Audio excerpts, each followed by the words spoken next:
ദിവ്യകാരുണ്യനാഥൻ കരം പിടിച്ചു നയിക്കുന്ന സ്നേഹാനുഭവങ്ങൾ. ഇത് ഇരിങ്ങാലക്കുട രൂപത ഷോലയാർ വിശുദ്ധ മറിയം ത്രേസ്യ ചർച്ച് വികാരി ഫാദർ ജോസഫ് വിധേയത്തിൽ. ദിവ്യകാരുണ്യനാഥൻ കരം പിടിച്ച് വഴി നടത്തുന്ന അനുഭവങ്ങൾ ജോസഫ് അച്ഛൻ നമ്മോട് പങ്കുവയ്ക്കുന്നു. ഈശോ മിശിഹായ്ക്കും സ്തുതിയായിരിക്കട്ടെ. ഞാൻ ഫാദർ ജോസഫ് വിധേയത്തിൽ, ഇരിങ്ങാലക്കുട രൂപതാംഗമാണ്. വിശുദ്ധ മറിയം ത്രേസ്യയുടെ നാമധേയത്തിലുള്ള ഏറ്റവും ആദ്യത്തെ ഇടവക ദേവാലയമായ ഷോലയാർ സെൻറ്റ് മറിയം ത്രേസ്യ ഇടവകയുടെ വികാരിച്ചനാണ്. എൻ്റെ സ്വദേശം കുറ്റിക്കാട് ഫൊറോനയിൽപ്പെട്ട സൗത്ത് മാരാങ്കോട് എന്ന ഗ്രാമമാണ്. എൻ്റെ വീട്ടിൽ അപ്പച്ചൻ, അമ്മച്ചി, പിന്നെ 2 സഹോദരങ്ങൾ, ഒരു അനിയനും അനിയത്തിയും. അനിയൻ വിവാഹിതനാണ്, ജീവിത പങ്കാളിയും 2 കുഞ്ഞുങ്ങളും വീട്ടിൽ തന്നെയുണ്ട്. അനിയത്തി FCC സന്യാസ സമൂഹത്തിലെ ഒരു സിസ്റ്ററാണ്. അനിയത്തി തൊട്ടടുത്തുള്ള ഇടവകയായ കാരൂർ ഇടവകയിലെ കോൺവെൻറ്റിൽ അനിയത്തി അവിടെ ശുശ്രൂഷ ചെയ്യുന്നു. ഞാൻ വൈദികനായിട്ട് ഇത് 8ാമത്തെ വർഷമാണ്. കുഞ്ഞുനാട് മുതൽ തന്നെ ഒരു വൈദികനാകണമെന്നുള്ള ഒരു ആഗ്രഹം മനസ്സിലുണ്ടായിരുന്നു. പിന്നീട് ആദ്യ കുർബാന സ്വീകരണം കഴിഞ്ഞ് ഇടവപ്പള്ളിയിൽ അൾത്താര സംഘത്തിലൊക്കെ ചേർന്ന് വിശുദ്ധ കുർബാനയോട് ചേർന്ന് വിശുദ്ധ കുർബാനയിൽ പങ്കെടുത്ത് അങ്ങനെ പൗരോഹിത്യത്തോടും വിശുദ്ധ കുർബാനയോടും ഒരു വല്ലാത്ത ഒരു സ്നേഹവും ഒരു ബലിയർപ്പിക്കണം എന്നുള്ളൊരു ആഗ്രഹവും ഒരു വലിയൊരു സ്വപ്നവും ഒക്കെ മനസ്സിലുണ്ടായിരുന്നു. 10ാം ക്ലാസ് കഴിഞ്ഞപ്പോൾ പിന്നെ വേറെ ഒരു കൺഫ്യൂഷൻ്റെയോ ഒരു പ്രത്യേകിച്ച് ആലോചിച്ച് തീരുമാനം എടുക്കേണ്ട അതിനൊന്നും ആവശ്യം വന്നില്ല. കുഞ്ഞുനാളെ മുതലുള്ള ഒരു ആഗ്രഹമായതുകൊണ്ട് അതിനുവേണ്ടി ഒത്തിരി പ്രാർത്ഥിച്ച് ഒരുങ്ങി ഉള്ളതുകൊണ്ട് 10ാം ക്ലാസ് കഴിഞ്ഞ ഉടനെ വീട്ടുകാരുടെ നല്ല സപ്പോർട്ടായിരുന്നു. 10ാം ക്ലാസ് കഴിഞ്ഞ ഉടനെ ഞാൻ സെമിനാരിൽ ചേരാണ്ട് തീരുമാനിക്കുകയാണ്. തുടർന്ന് ഇരിങ്ങാലക്കുട മൈനർ സെമിനാരിയിൽ ആദ്യത്തെ 3 വർഷവും ആലുവ മംഗലപ്പുഴ സെമിനാരിയിൽ തത്വശാസ്ത്ര പഠനവും പിന്നീട് കോട്ടയം വടവാതൂർ സെമിനാരിയിൽ ദൈവശാസ്ത്ര പഠനവും നടത്തി. അങ്ങനെ 11 വർഷത്തെ പൗരോഹിത്യ പരിശീലനത്തിന് ശേഷം 2017 ജനുവരി 3-ാം തീയതി ഇരിങ്ങാലക്കുട രൂപത മെത്രാനായ മാർ പോളി കണ്ണൂക്കാട് പിതാവിൽ നിന്ന് ഞാൻ പൗരോഹിത്യം സ്വീകരിച്ചു. കുഞ്ഞുനാളെ മുതലെയുള്ള എൻ്റെ സ്വപ്നമായ വിശുദ്ധ കുർബാന ഞാൻ ആദ്യമായി അന്നേ ദിനം അർപ്പിച്ചു. ഇപ്പോൾ ഈ ഇടവപ്പള്ളിയിൽ വികാരിച്ചനായും ഒപ്പം രൂപതയുടെ പാസ്റ്ററൽ ആനിമേഷൻ സെൻ്ററായ കല്ലേറ്റിങ്ങറയിലുള്ള പാക്സിൻ്റെ അസിസ്റ്റൻ്റ് ഡയറക്ടറായിട്ടും ഞാൻ സേവനം ചെയ്യുന്നു. പൗരോഹിത്യ പരിശീലന കാലയളവിൽ എൻ്റെ ആത്മീയതയെ ഒത്തിരി രൂപപ്പെടുത്തുകയും സ്വാധീനിക്കുകയും ചെയ്ത ഒരു ശുശ്രൂഷയാണ് തടവറ പ്രേക്ഷിത ശുശ്രൂഷ അഥവാ ജീസസ് ഫ്രറ്റേണിറ്റി.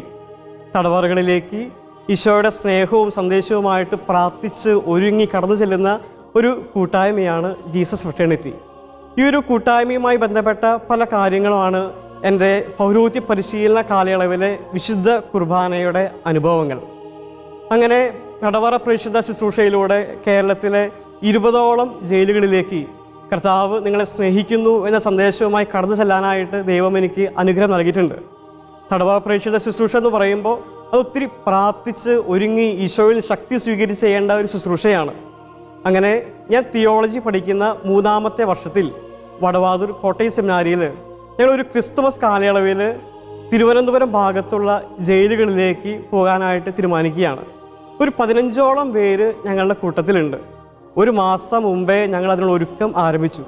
പ്രാർത്ഥിച്ച് ഒരുങ്ങി വചനം വായിച്ച് വചനം പങ്കുവെച്ച് ഉപവസിച്ച് നോമ്പെടുത്ത് അങ്ങനെയൊക്കെയാണ് ഒരുങ്ങണത്. ഈ കൂട്ടായ്മയ്ക്ക് ഒരു ലീഡറുണ്ട്.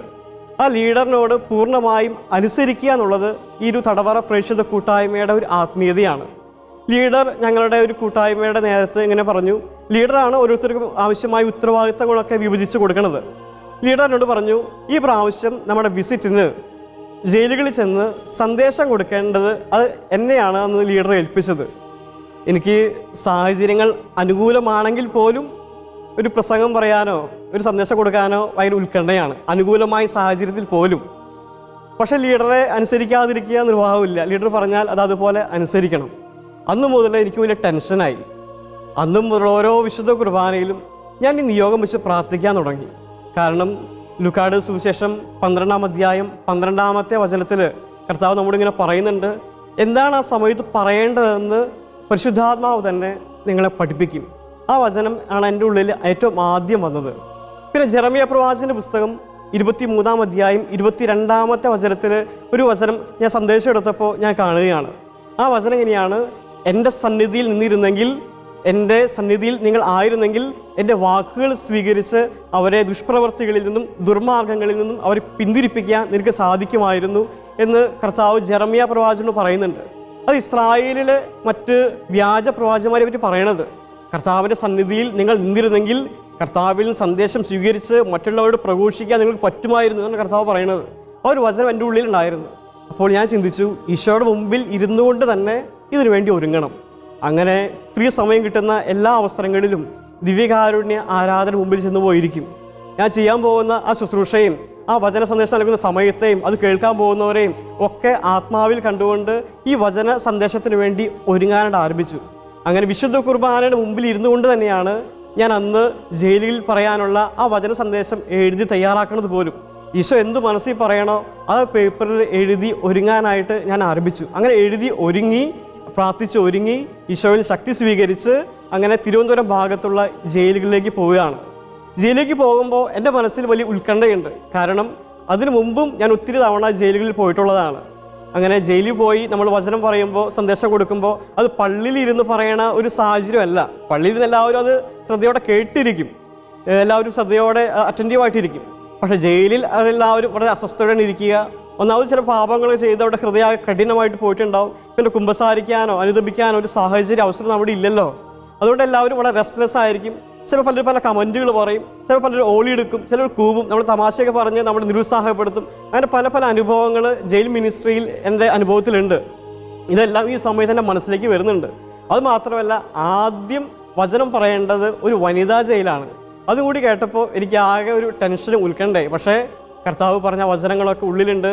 അതുവരെ വിശുദ്ധ കുർബാന മുമ്പിൽ ഇരുന്ന് ഒരുങ്ങിയതിൻ്റെ ഒരു അഭിഷേകവും ഒരു കൃപയും ധൈര്യമൊക്കെ ഹൃദയത്തിൽ ജ്വലിക്കുന്നുണ്ട്. അങ്ങനെ ഞങ്ങൾ ജയിലിൽ ചെന്നു. അങ്ങനെ വചന സന്ദേശം കൊടുക്കേണ്ട സമയമായി. ആ സമയത്ത് ഞാൻ മൈക്കെടുത്ത് ഇങ്ങനെ ഈശോ എന്താണ് മനസ്സിൽ തോന്നിപ്പിക്കണത് അതുപോലെ അങ്ങനെ പറയാനായിട്ട് ആരംഭിക്കുകയാണ്. ഞാൻ ആദ്യമേ തന്നെ അവരുടെ മുഖത്ത് നോക്കി അവരോട് ചോദിച്ചു, നിങ്ങൾക്ക് സുഖമാണോ? ഞാൻ ചോദിക്കുന്നില്ല, കാരണം ഈ ജയിലിൽ വലിയ സുഖമൊന്നും ഉണ്ടാവില്ല എന്ന് എനിക്കറിയാം. പക്ഷെ ഞാൻ നിങ്ങളൊരു കാര്യം ചോദിക്കട്ടെ, നിങ്ങൾ എപ്പോഴെങ്കിലും ഈ ജയിലിൽ കരയാനിട വന്നിട്ടുണ്ടോ? നമ്മളൊക്കെ കരഞ്ഞു എന്ന് പറയാനായിട്ട് മടിയുള്ളവരാണ്, നമ്മുടെ ആത്മാഭിമാനം സമ്മതിക്കില്ലല്ലോ.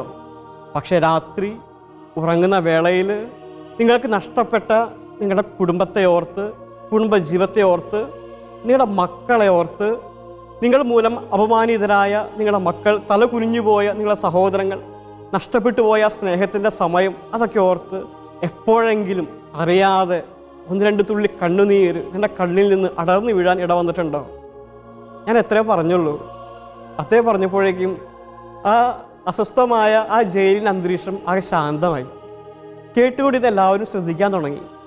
ഞാൻ ശ്രദ്ധിച്ചു നോക്കിയപ്പോൾ പലരുടെയും കണ്ണ് നിറഞ്ഞിങ്ങനെ വരുന്നുണ്ട്. അവിടെ കണ്ണ് നിറയുന്നത് കണ്ടപ്പോൾ എനിക്ക് വലിയ സന്തോഷം തോന്നി. അവിടെ കണ്ണ് നിറഞ്ഞുകൊണ്ടുള്ള സന്തോഷമല്ല, കർത്താവ് അവിടെ മനസ്സിനെ സ്പർശിക്കാൻ വേണ്ടി തുടങ്ങി. ഞാൻ വചനം പറയുന്നേക്കാൾ മുമ്പ് തന്നെ ദിവ്യകാരുണ്യ ഈശോ അവിടെ ഹൃദയങ്ങളെ ഒരുക്കാൻ തുടങ്ങി. പ്രിയപ്പെട്ടവരെ, അതെനിക്ക് വലിയൊരു അനുഭവമായിരുന്നു. ആ ഒരു ജയിൽ വിസിറ്റിന് ശേഷം ഈ വചന സന്ദേശം കൊടുക്കാനുള്ള എൻ്റെ ഭയം എൻ്റെ ഉള്ളിൽ നിന്ന് ദിവ്യകാരുണ്യ ഈശോ അത് എടുത്തങ്ങോട്ട് മാറ്റി. വീണ്ടും ജെറമ്യ 23:22 അച്ഛൻ നേരത്തെ പറഞ്ഞു, എൻ്റെ സന്നിധിയിൽ നിങ്ങൾ നിന്നിരുന്നെങ്കിൽ നിങ്ങൾ എൻ്റെ വാക്കുകൾ ശ്രവിച്ച് അവരുടെ ദുഷ്പ്രവൃത്തികളും ദുർമാർഗങ്ങളും പിന്തിരിപ്പിക്കുവാൻ നിങ്ങൾക്ക് അവരെ ഉപദേശിക്കാൻ പറ്റുമായിരുന്നു. ആ ജെറമ്യ പ്രവചന വചനമുണ്ടല്ലോ, അതെൻ്റെ ജീവിതത്തിൽ വല്ലാതെ അങ്ങ് സ്വാധീനിച്ചു. പിന്നീട് എപ്പോഴൊക്കെ ഒരു വചന സന്ദേശം കൊടുക്കുന്നുണ്ടോ, എപ്പോഴൊക്കെ ഒരു ശുശ്രൂഷയിലേക്ക് പ്രവേശിക്കുന്നുണ്ടോ, അപ്പോഴൊക്കെ ദിവ്യകാരുടെ സന്നിധിയിൽ ഇരുന്ന് ഒരുങ്ങി പ്രാർത്ഥിച്ചൊരുങ്ങിയിട്ടാണ് ഞാൻ പിന്നെ വചനം കൊടുക്കുള്ളൂ. കാരണം ആ ജീസസ് ഫെസ്റ്റേൻ്റെ സമയത്ത് ആ ദിവ്യകാരുണ്യ ഈശോ നൽകിയ ഒരു ബോധ്യമാണത്. അത് ഒരു മണിക്കൂർ വചനം പറയുന്നുണ്ടെങ്കിൽ അത് തൊട്ട് മുമ്പ് 1 മണിക്കൂർ ദിവ്യകാരുണ്യ ഈശോയുടെ അടുത്തിരുന്ന് ഒരുങ്ങാനായിട്ട് ഞാൻ സമയം കണ്ടെത്താറുണ്ട്. അതൊരു വലിയ ബോധ്യമായിട്ട് ഇന്നും എന്നെ നയിച്ചുകൊണ്ടിരിക്കുന്നു.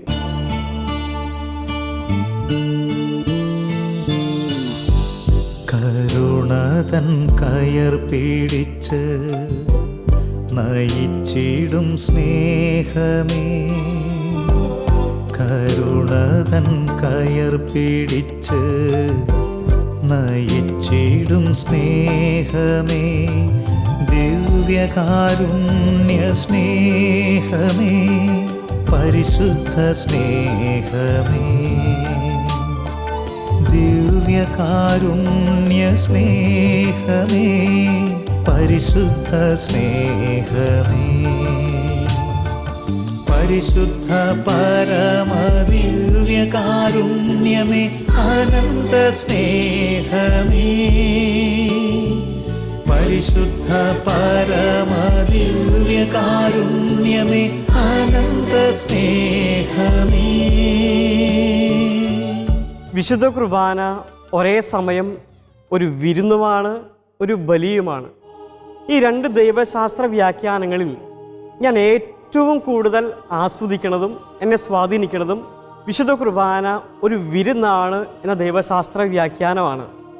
ദൈവം തൻ്റെ മക്കളുടെ ആത്മീയ പരിപോഷണത്തിന് വേണ്ടി വിളമ്പുന്ന ആത്മീയ ഭക്ഷണമാണ് വിശുദ്ധ കുർബാന, കർത്താവിൻ്റെ ശരീരവും രക്തവും.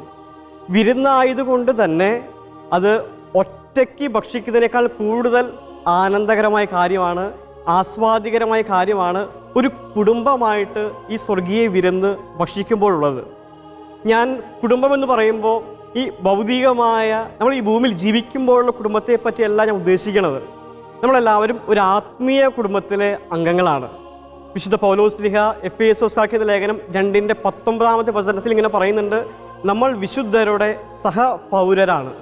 അതുപോലെ ഹെബ്രായർ 12:1 പറയുന്നുണ്ട്, നമുക്ക് ചുറ്റും സാക്ഷികളുടെ ഒരു വലിയ സമൂഹമുള്ളതിനാൽ നമ്മെ വിഷമിപ്പിക്കുന്ന പാപവും ഭാരവും നമുക്ക് നീക്കിക്കളയാം.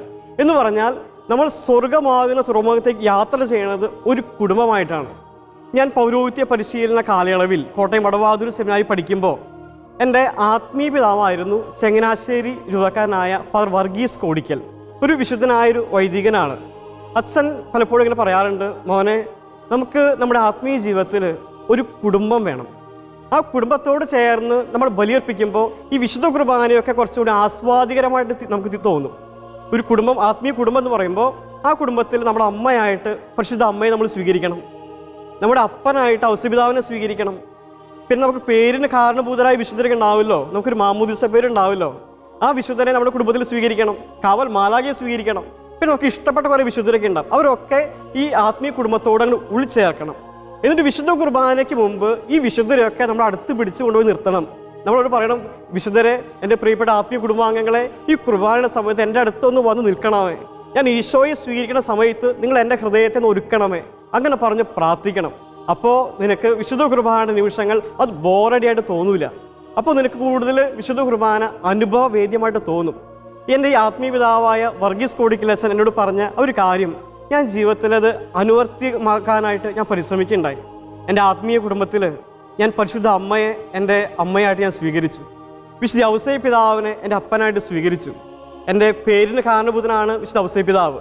അപ്പോൾ ഒരു പ്രത്യേകമായ സ്ഥാനം എൻ്റെ ആത്മീയ കുടുംബത്തിൽ അപ്പനായ ഔസേയ പിതാവിന് ഞാൻ നൽകി. എൻ്റെ കാവൽ മാലാഖൻ്റെ കൂടെ തന്നെയുണ്ട്. പിന്നെ എനിക്ക് ഇഷ്ടപ്പെട്ട വിശുദ്ധരുണ്ട്, വിശുദ്ധ കൊച്ചു ത്രേസ്യ, വിശുദ്ധ ഫൗസ്റ്റീന, വിശുദ്ധ ജോൺ മരിയ വിയാനി, അതുപോലെ വിശുദ്ധ പാദ്രേ പിയോ, വിശുദ്ധ ബെനഡിക്റ്റ്, വിശുദ്ധ ഡൊമിനിക്ക്. പിന്നെ ഞാൻ ഇടവക ദേവാലയത്തിലെ വികാരിസനായതുകൊണ്ട് വിശുദ്ധ മറിയം ത്രേസ്യ. അങ്ങനെ എനിക്ക് ഇഷ്ടപ്പെട്ട വിശുദ്ധരൊക്കെ എൻ്റെ ആത്മീയ കുടുംബത്തിൽ ഞാൻ അവരെ ഉൾച്ചേർത്തു. ഓരോ കുർബാനയ്ക്ക് മുമ്പ് ഞാൻ ഇവരെയൊക്കെ ഓർക്കും. ഞാൻ സങ്കീർത്തയിൽ വിശുദ്ധ കുർബാനയ്ക്ക് ഈ തിരുവസ്ത്രങ്ങൾ ധരിക്കുന്ന സമയത്ത് ഞാനിങ്ങനെ ചിന്തിക്കും, ഞങ്ങളുടെ ഭാവനയെ കാണും, പരിശുദ്ധ അമ്മയാണ് ഈ കാപ്പയൊക്കെ എടുത്തു തരണത്, പരിശുദ്ധ അമ്മയാണ് ഈ കുർബാനയ്ക്കുള്ള തിരുവസ്ത്രങ്ങളൊക്കെ അണിയിക്കണത്. എന്തെങ്കിലും ഡിസോർഡറായിട്ട് കിടക്കുന്നുണ്ടെങ്കിൽ അത് പരിശുദ്ധ അമ്മ അത് അറേഞ്ച് ചെയ്ത് തരണ പോലെയൊക്കെ ഞാൻ അങ്ങനെ മനസ്സിൽ കാണും. എന്നിട്ട് പ്രദക്ഷിണമായിട്ട് ഈ അൾത്താരയിലേക്ക് വരുമ്പോൾ ഞാൻ ഓർക്കും, എൻ്റെ മുമ്പിലും എൻ്റെ പിമ്പിലും എൻ്റെ ആത്മീയ കുടുംബത്തിലെ എൻ്റെ വിശുദ്ധരായ എൻ്റെ സുഹൃത്തുക്കളുണ്ട്, എൻ്റെ സഹോദരങ്ങളുണ്ട്. ഞാൻ അങ്ങനെ ചിന്തിക്കും. എന്നിട്ട് കുർബാനയ്ക്ക് ഞാൻ ആരംഭിക്കുമ്പോൾ ഞാൻ പറയും, പരിശുദ്ധ അമ്മേ, എൻ്റെ ഈ വലതുവശത്ത് നിൽക്കണമേ, വിശുദ്ധ ഔസേയ പിതാവേ എൻ്റെ ഇടതുവശത്ത് നിൽക്കണമേ, എൻ്റെ കാവൽമാലക എൻ്റെ കൂടെ ഉണ്ടായിരിക്കണമേ. എന്നിട്ട് ഈ ആത്മീയ കുടുംബത്തെ അംഗങ്ങളെ ഈ അൾത്താരയോട് ചേർന്ന് ഇങ്ങനെ നിരത്തി പിടിച്ചെങ്കിൽ ഞാൻ നിർത്തും. ഞാൻ മനസ്സിൽ കാണും, അവിടെ മാധ്യസ്ഥൻ ചോദിക്കും, പ്രിയപ്പെട്ടവരെ, അങ്ങനെ ഞാൻ ബലിയർപ്പിച്ച് പ്രാർത്ഥിക്കണം. ഓരോ വിശുദ്ധ ബലിയർപ്പണവും അതെനിക്ക് വലിയ ആനന്ദമാണ്. കാരണം വിശുദ്ധ കുർബാന അത് സ്വർഗീയ വിരുന്നാണ്. നമ്മൾ ഒറ്റയ്ക്ക് ബലിയർപ്പിക്കുമ്പോൾ, ഒറ്റയ്ക്ക് ഈ വിരുന്ന് ആസ്വദിക്കുമ്പോൾ അത് ഭൂമിയിലെ വിരുന്ന് പോലെ തന്നെയാണ്. നമ്മൾ ഒറ്റയ്ക്ക് ആസ്വദിക്കുമ്പോൾ ചിലപ്പോൾ ആ വിരുന്ന് നമുക്കത്ര അനുഭവവേദ്യമായി ആസ്വാദികരമായി തോന്നണമെന്നില്ല. പക്ഷേ ഒരു ആത്മീയ കുടുംബത്തിൽ നമ്മളായിരുന്ന് ഒരു കുടുംബത്തോട് ചേർന്ന് നമ്മൾ ബലിയർപ്പിക്കുമ്പോൾ ഓരോ വിശുദ്ധ കുർബാനയുടെ നിമിഷങ്ങളും അത് വലിയ അനുഭവമായിട്ട് തീരും. കാരണം നമ്മൾ ഒറ്റയ്ക്കല്ല ബലിയർപ്പിക്കണത്, ഒരു കുടുംബമായി സ്വർഗം മുഴുവനോട് ചേർന്നാണ് ബലിയർപ്പിക്കണത്. വിശുദ്ധ പാതിരിപ്പിയുടെ വാക്കുകൾ ഇടയ്ക്കിടയ്ക്ക് മനസ്സിൽ വരും. കുർബാനയുടെ സമയത്ത്, ഓരോ ബലിയർപ്പണ സമയത്തും ഈ അൾത്താരയ്ക്ക് ചുറ്റുമായിട്ട് അനേകം മാലാഖമാർ അണിനിരന്ന് പരിശുദ്ധൻ പരിശുദ്ധൻ എന്ന് പാടി സ്തുതിച്ചുകൊണ്ടിരിക്കുകയാണ്. പ്രിയപ്പെട്ടവരെ, വിശുദ്ധ കുർബാന നമുക്ക് ചിലപ്പോഴൊക്കെ വിരസമായിട്ട് തോന്നുന്നുണ്ടെങ്കിൽ അത് ഈ ആത്മീയമായ കുടുംബത്തെ ഉൾച്ചേർക്കാത്തതുകൊണ്ടാണ്. ഈ ആത്മീയമായ കുടുംബത്തോട് ചേർന്ന് ബലിയർപ്പിക്കുമ്പോൾ നമുക്ക് വലിയൊരു അഭിഷേകമാണ്, ഭയങ്കര ഒരു ഉന്മേഷം വിശുദ്ധ കുർബാനയുടെ ഓരോ നിമിഷങ്ങളിലും നമുക്ക് അനുഭവപ്പെടും. വിശുദ്ധ ഫൗസ്റ്റിനായുടെ ഡയറി കുറിപ്പിൽ വിശുദ്ധ ഫൗസ്റ്റിൻ ഇങ്ങനെ എഴുതി വയ്ക്കുന്നുണ്ട്, ഞാൻ വിശുദ്ധ കുർബാന സ്വീകരണ സമയത്ത് ഞാൻ പരിശുദ്ധ അമ്മയോട് പ്രാർത്ഥിക്കും, പരിശുദ്ധ അമ്മയെ ഞാൻ കുർബാന സ്വീകരിക്കുമ്പോൾ എൻ്റെ ഹൃദയത്തെ അതിന് മുമ്പായിട്ട് വന്ന് ഒരുക്കണമേ. വിശുദ്ധ ഫൗസ്റ്റീന പുണ്യവതി വരിയിൽ നിൽക്കുമ്പോൾ ഇങ്ങനെ പ്രാർത്ഥിക്കും, പരിശുദ്ധ അമ്മയുടെ മാധ്യസ്ഥം തേടും. വിശുദ്ധ കുർബാനയ്ക്ക് വേണ്ടി വരിയിൽ നിൽക്കുമ്പോഴൊക്കെ, നമ്മൾ കുർബാന സ്വീകരിക്കുമ്പോൾ ഒരുങ്ങുമ്പോഴൊക്കെ നമ്മുടെ ആത്മീയ കുടുംബാംഗങ്ങളുടെ മാധ്യസ്ഥം തേടാം, അവർ നമ്മെ സഹായിക്കും. കുർബാന അർപ്പണ സമയത്ത് ഈ ആത്മീയ കുടുംബാംഗങ്ങളുടെ മാധ്യസ്ഥം ഒരു നല്ലൊരു സംരക്ഷണവും ഒരു നല്ല ഒരു അഭിഷേകമാണ്. കാരണം മനുഷ്യനൊരു വികാരജീവിയാണല്ലോ. നമ്മൾ എത്ര ഒരുങ്ങിയാലും നമുക്ക് എല്ലാ സമയത്തും ഒരുപോലെ പ്രാർത്ഥിക്കാൻ പറ്റണമെന്നില്ല. ചില സമയത്ത് നമുക്കൊരു വേണ്ടാത്തൊരു ഭക്തി അനുഭവപ്പെടാത്ത പോലെ തോന്നും. എപ്പോഴൊക്കെ നമ്മുടെ ഭക്തി കുറഞ്ഞു പോകുന്നോ അപ്പോഴൊക്കെ ഈ വിശുദ്ധ കുർബാന സമയത്ത് നമ്മുടെ ആത്മീയ കുടുംബാംഗങ്ങളായ വിശുദ്ധർ അവരുടെ ഭക്തി നമ്മുടെ കുറവുള്ള ഭക്തിയുടെ മേൽ വെച്ച് അത് പരിഹരിക്കും. എപ്പോഴൊക്കെ നമ്മുടെ ദൈവഭയം കുറഞ്ഞു പോകുന്നോ, എപ്പോഴൊക്കെ നമ്മുടെ ഒരുക്കം കുറഞ്ഞു പോകുന്നോ, അപ്പോഴൊക്കെ ഈ ആത്മീയ കുടുംബത്തിലെ നമ്മുടെ സഹോദരങ്ങൾ അവരുടെ ഭയഭക്തി ബഹുമാനം പകരം കുറഞ്ഞു പോയ നമ്മുടെ ഭക്തി ബഹുമാനങ്ങളുടെ സ്ഥാനത്ത് വെച്ച് അതിനെ പരിഹരിക്കും. പ്രിയപ്പെട്ടവരെ, ആത്മീയ കുടുംബത്തോട് ചേർന്ന് ബലിയർപ്പിക്കുമ്പോൾ ഓരോ വിശുദ്ധ കുർബാനയും നമുക്ക് വലിയ അഭിഷേകമായിട്ട് മാറും.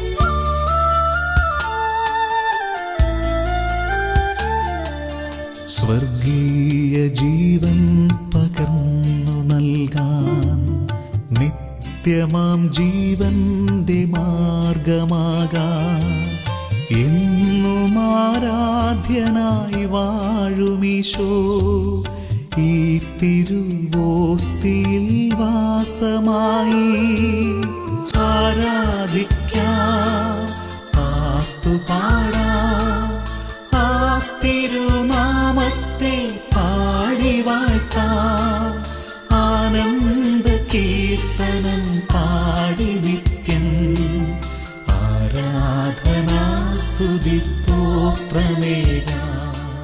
വിശുദ്ധ കുർബാനയിൽ സ്വർഗവാസികളെ നമ്മൾ ഓർമ്മിക്കുന്നത് പോലെ തന്നെ പ്രധാനപ്പെട്ടതാണ് ശുദ്ധീകരണാത്മാക്കളെ ഓർമ്മിക്കുക എന്നുള്ളത്. ഇത് ഈശോ എന്നെ പഠിപ്പിച്ചത് ഒരു പ്രത്യേകമായൊരു അനുഭവത്തിലൂടെയാണ്. ഞാൻ റോമിൽ പഠിക്കുന്ന സമയത്ത് അവധി കാലഘട്ടത്തിൽ നമ്മൾ താമസിക്കുന്ന ഹോസ്റ്റലിൽ നിൽക്കാനായിട്ട് നമുക്ക് സാധിക്കുകയില്ല. അതിനുള്ള സ്കോളർഷിപ്പ് ഇല്ലാത്തതുകൊണ്ട് അവധി കാലഘട്ടത്തിൽ ഏതെങ്കിലും പള്ളിയോ സ്ഥാപനങ്ങളോ കണ്ടുപിടിച്ച് അവിടേക്ക് മാറണം. ഞാൻ അങ്ങനെ അവധി കാലഘട്ടത്തിൽ ഞാൻ സേവനം ചെയ്തിരുന്നത് നോർത്ത് ഇറ്റലിയിലെ ഒരു പള്ളിയിലാണ്, ഒരു ഇറ്റാലിയൻ പള്ളിയിലാണ്. അവിടെ ആ അവധി കാലഘട്ടം തുടങ്ങുമ്പോൾ അവിടേക്ക് പോകും, എന്നിട്ട് അവധി തീരുമ്പോൾ അവിടെ തിരിച്ചു വരും. അങ്ങനെ ഞാൻ ആദ്യ വർഷത്തിൽ, ഞാൻ റോമിലാകെ 3 വർഷമാണ് ഉണ്ടായിരുന്നത്, ആദ്യ വർഷത്തിൽ ഞാൻ ആ പള്ളിയിലേക്ക് പോയി 3 മാസം ശുശ്രൂഷ ചെയ്ത് കഴിഞ്ഞപ്പോൾ എൻ്റെ മനസ്സിൽ തോന്നുകയാണ്, ഞാനിവിടെ എത്ര നന്നായി ബലിയർപ്പിച്ചിട്ടും പ്രസംഗം പറഞ്ഞിട്ടും ആ ശുശ്രൂഷകളൊന്നും തന്നെ അത് ഫലവത്താവുന്നില്ല, ഒരു റിസൾട്ട് കിട്ടുന്നില്ല. ഇതെന്താ സംഭവിക്കണമെന്ന് എനിക്ക് മനസ്സിലാവുന്നില്ല. നന്നായിട്ട് പ്രാർത്ഥിച്ച് ഒരുങ്ങിയിട്ടൊക്കെയാണ് ബലിയർപ്പിക്കണത്, നന്നായിട്ട് പ്രാർത്ഥിച്ച് ഒരുങ്ങിയിട്ടാണ് വചനം പറയണത്.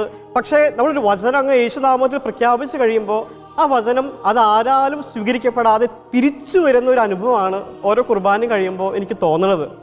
ഇപ്പോൾ ഒരു 3 മാസം കഴിഞ്ഞപ്പോൾ എനിക്ക് ആകെ ഒരു നിരാശയായി. എത്രയും നന്നായിട്ട് ബലിയർപ്പിച്ചിട്ടും ഒരു ആത്മീയമായ ഒരു അനക്കം ഇടവകയിലുണ്ടാവുന്നില്ല. ഒരാളെ പോലും ആത്മീയമായിട്ടൊന്ന് സ്വാധീനിക്കാനോ ഒരു ആത്മീയ ചലനം ഉണ്ടാക്കാനോ എനിക്ക് പറ്റുന്നില്ലല്ലോ എന്നൊരു സങ്കടം എൻ്റെ മനസ്സിലേക്ക് വന്നു. അങ്ങനെ ഇരിക്കുന്ന സമയത്താണ് ജർമ്മനിയിൽ സേവനം ചെയ്യുന്ന ഇരിഞ്ഞാലക്കുട രൂപതയിൽ തന്നെ ഒരു അച്ഛൻ, ഫാദർ ആൻ്റണി പുല്ലോക്കാരൻ എന്നുള്ള അച്ഛൻ്റെ പേര്.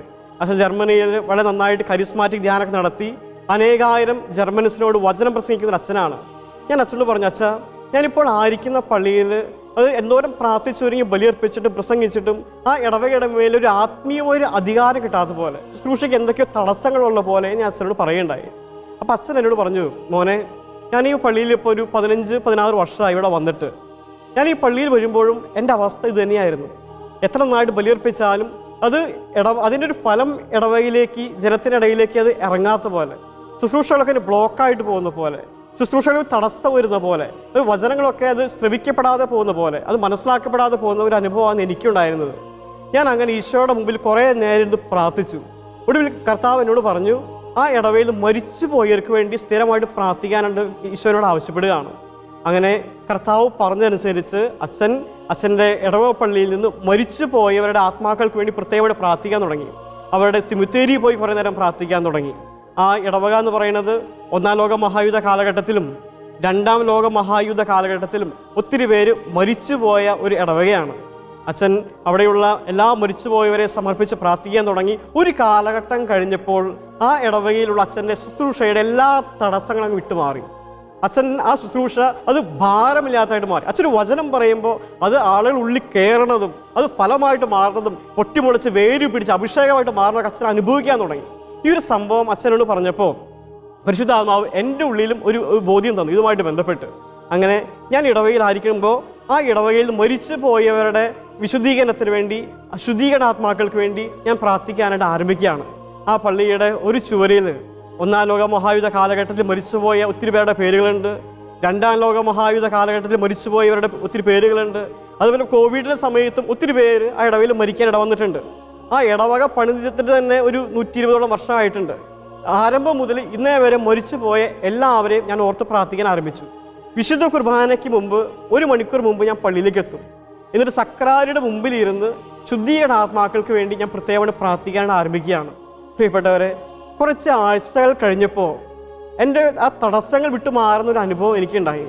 വചനം പറയുമ്പോൾ അത് ആളുകൾ സ്വീകരിക്കാൻ തുടങ്ങി. അതൊക്കെ മനസ്സിലാവേണ്ടതെങ്കിൽ മനസ്സിലായി. അതുപോലെ വിശുദ്ധ കുർബാന സമയത്ത് എല്ലാവരുടെ ഹൃദയത്തിൽ അഗ്നി ജ്വലിക്കുന്നതായിട്ട് എൻ്റെ ഹൃദയത്തിൽ എനിക്ക് അനുഭവപ്പെടുകയാണ്. ഓരോ വചന പ്രഘോഷണം കഴിയുമ്പോൾ ആളുകൾ വന്ന് ചോദിക്കും, അച്ഛാ ആ വചനം പറയാൻ അച്ഛൻ എഴുതിയ ആ പേപ്പർ തരാമോ? അത് വീട്ടിൽ ചെന്ന് മക്കളോട് പറയാൻ വേണ്ടിയിട്ടാണ്, അതുപോലെ ഞങ്ങളുടെ പ്രാർത്ഥനാ കൂട്ടായ്മയിൽ പറയാൻ വേണ്ടിയിട്ടാണ്. അതിൽ ഫോട്ടോസ്റ്റാറ്റ് എടുത്ത് കൊണ്ടുപോകാൻ തുടങ്ങി. അങ്ങനെ ശുശ്രൂഷയുടെ ഒരു തടസ്സം അങ്ങ് വിട്ടുമാറുന്ന ഒരു അനുഭവം എനിക്കുണ്ടായി. പ്രിയപ്പെട്ടവരെ, നമ്മുടെ വിശുദ്ധ കുർബാനയിൽ ശുദ്ധീകരണാത്മാക്കളെ ഓർത്ത് അവർക്ക് വേണ്ടി പ്രാർത്ഥിക്കുമ്പോൾ ഒത്തിരിയേറെ അനുഗ്രഹങ്ങൾ അത് നമ്മുടെ ജീവിതത്തിലും ലഭിക്കാനായിട്ട് ഇടവരും. ഈ പറഞ്ഞ കാര്യത്തിൽ, അനുഭവത്തിൽ അവിടെ എന്താണ് സംഭവിച്ചതെന്ന് എനിക്ക് അറിഞ്ഞുകൂടാ. ഈ അദൃശ്യ ലോകത്ത് സംഭവിക്കുന്ന കാര്യങ്ങൾ അത് പൂർണ്ണമായും വ്യക്തമായും നമുക്ക് മനസ്സിലാക്കാൻ പറ്റണമെന്ന് നിർബന്ധമില്ലല്ലോ, നമുക്ക് സാധിച്ചെന്ന് വരില്ല. പക്ഷേ എൻ്റെ ശുശ്രൂഷയുടെ തടസ്സങ്ങൾ ആ ശുദ്ധീകരണാത്മാക്കൾക്ക് വേണ്ടി പ്രാർത്ഥിച്ചതിലൂടെ വിട്ടുമാറുന്ന ഒരു അനുഭവം എൻ്റെ ഉള്ളിലുണ്ടായി. അന്നു മുതൽ ഓരോ വിശുദ്ധ കുർബാനയിലും ഞാൻ ശുദ്ധീകരണാത്മാക്കളെ ഓർക്കും. ഞാൻ ഒരു ഇടവകയിലായിരിക്കുമ്പോൾ ആ ഇടവകയിൽ മരിച്ചുപോയ എല്ലാവരെയും ഓരോ ബലിയിലും ഞാൻ പ്രത്യേകമായിട്ട് ഓർക്കും. ഓരോ വിശുദ്ധ കുർബാന സമയത്ത് ഞാൻ ഇങ്ങനെ പറയും, ദിവ്യകാരുണ്യ ഈശോയെ, ഈ വിശുദ്ധ കുർബാനയുടെ ഓരോ മിനിറ്റിലും ഒരു ആത്മാവ് ശുദ്ധീകരണ സ്ഥലത്ത് നിന്ന് സ്വർഗത്തിലേക്ക് പോകട്ടെ എന്ന് നിയോഗം വെച്ച് പ്രാർത്ഥിക്കും. കാസിയും പിലാസയും ഒരുക്കി പ്രാർത്ഥിക്കും. ഞങ്ങൾ പ്രാർത്ഥിക്കും, ഈശോയെ ഈ ഇടവയിൽ മരിച്ചുപോയ എല്ലാവരുടെയും ആത്മാക്കളെ ഈ കാസിയോട് പിലാസോട് ചേർത്ത് വെച്ച് പ്രാർത്ഥിക്കുകയാണ്. കർത്താവേ, അവിടെ മേൽ കരുണയായിരിക്കണമേ. ഈ ഒരു കാര്യം ചെയ്യാൻ ആരംഭിച്ചപ്പോൾ അതെൻ്റെ പൗരോഹിത്യ ശുശ്രൂഷ മേഖലയിൽ വലിയൊരു അഭിഷേകത്തിനും വലിയൊരു ഉണർവിനും കാരണമാകാൻ ഇടവന്നിട്ടുണ്ട്. ദിവ്യരഹസ്യങ്ങൾ കൂദാശ ചെയ്തിടും പൂജിതമാമ്പലി വേദിയിൽ ആഗതനാകുന്നു ജീവന്റെ അപ്പമായി ദൈവത്തിൻ നിത്യകുമാരനീശോ. ദിവ്യരഹസ്യങ്ങൾ കൂദാശ ചെയ്തിടും പൂജിതമാമ്പലി വേദിയിൽ ആഗതനാകുന്നു ജീവന്റെ അപ്പമായി ദൈവത്തിൻ നിത്യകുമാരനീശോ. ഇടവകയിലെ പൗരോഹിത്യ ശുശ്രൂഷകളിൽ ഞാൻ ഏറ്റവും കൂടുതൽ ആസ്വദിക്കുന്ന ഒരു അവസരമാണ് രോഗികൾക്ക് വിശുദ്ധ കുർബാനയായിട്ട് പോകുന്ന അവസരങ്ങൾ. ഈശോയെ കയ്യിൽ പിടിച്ചുകൊണ്ട് ഇടവകയിലെ വഴികളിലൂടെയും ഇടവഴികളിലൂടെയൊക്കെ പോകുമ്പോൾ അത് ഒത്തിരി എനിക്ക് ആസ്വാദികരമായ, ഞാൻ ഒത്തിരി പ്രാർത്ഥിക്കുന്ന ഒരു സമയമാണ്. ഈശോയെ കൊണ്ട് ഒരു ഭവനത്തിലേക്ക് കയറി ചെല്ലുമ്പോൾ പലപ്പോഴും കാണാറുണ്ട്, ആ കുടുംബത്തിലെ അംഗങ്ങൾ ഒരു മേശ മനോഹരമായി തയ്യാറാക്കി പൂക്കളൊക്കെ വെച്ച് തിരികളൊക്കെ വെച്ച് ഇങ്ങനെ അലങ്കരിച്ച് വെക്കുന്നതായിട്ട് കാണാറുണ്ട്.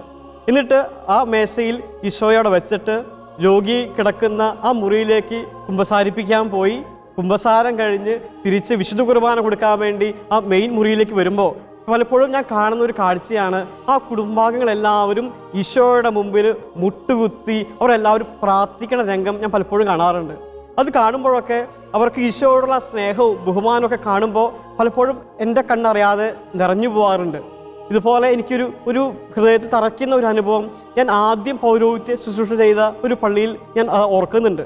അവിടെ എല്ലാ മാസാദി വെള്ളിയാഴ്ചകളിലും രോഗി കുമ്പസാരത്തിനായിട്ട് പോകാറുണ്ട്. അവിടെയുള്ള വിൻസെൻ്റ് പോൾ സംഘടനയാണ് അതിനുള്ള നേതൃത്വം എല്ലാം വഹിക്കുന്നത്.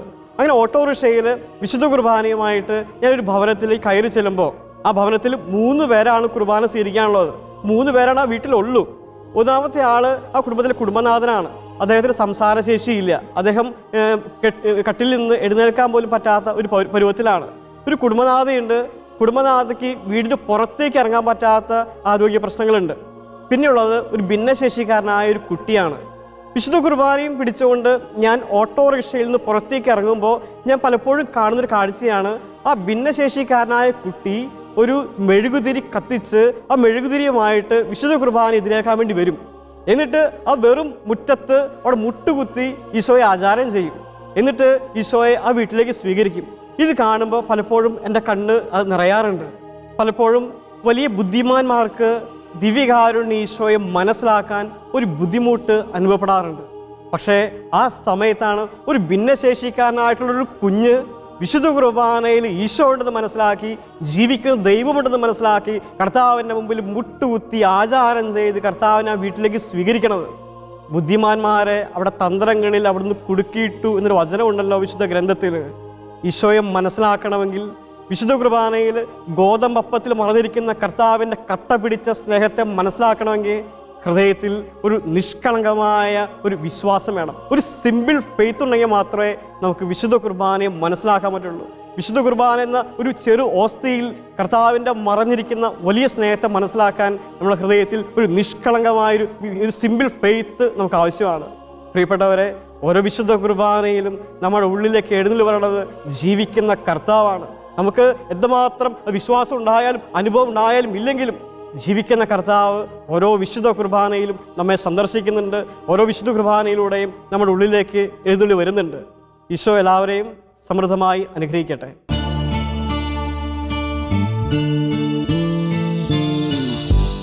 കരുണതൻ കയർ പിടിച്ച് നയിച്ചിടും സ്നേഹമേ, കരുണതൻ കയർ പിടിച്ച് നയിച്ചിടും സ്നേഹമേ, ദിവ്യകാരുണ്യ സ്നേഹമേ, പരിശുദ്ധ സ്നേഹമേ.